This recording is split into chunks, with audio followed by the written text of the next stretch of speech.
Mr. Mack-Poole, 3-minute history, Soviet satellite states, let's do this. So like any historical period, there's a narrative. What is the narrative at play here? Well, let me tell you. Essentially, the Soviet Union wasn't in control of Eastern Europe, and then it was. Well, how did it get there? One of the key players here is Stalin. Stalin, at the Yalta Conference, campaigned, advocated, argued for a sphere of influence over Eastern Europe. Now, to both Churchill and FDR, that's Roosevelt, this sounded extremely reasonable. After all, Germany had invaded the Soviet Union twice. Between 20 and 50 million people had died in World War II in the Soviet Union. So having friendly relationships over Eastern Europe, having a sphere of influence, seems completely reasonable. However, what Stalin expected with this sphere of influence was basically total control. So, in reality, while Stalin promised free and fair elections at Yalta, what he really did was take complete control. One way of doing this was called slicing the salami. Notably, he did this in countries like Hungary and Czechoslovakia. It's when you get rid of your political enemies one by one, from the extreme right until you only got communists left. That is called slicing the salami. And yes, that is an academic term, and you can use that in your exam. So at Potsdam, Poland became an issue. Even though free and fair elections were promised in Poland, the Soviets installed their own communist government. Despite the fact that there was a government in exile in London called the London Poles, Stalin put in his Lublin Poles. Lublin Poles. This upset Truman, but they didn't feel they could do anything about it other than have a war.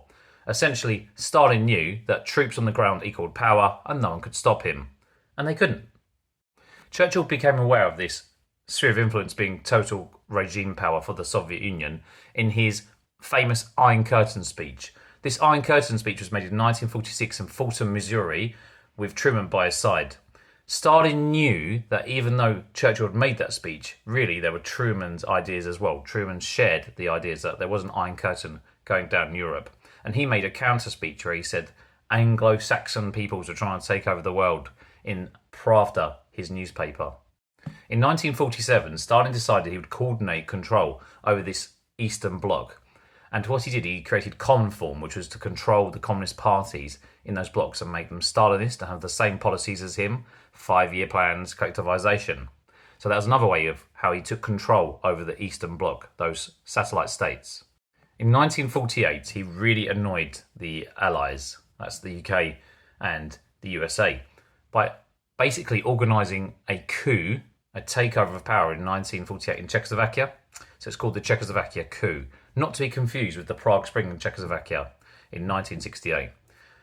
This was a sign that Stalin was really trying to take over Europe. So there was a way which Truman dealt with this. And what Truman did was to develop NATO in response in 1949.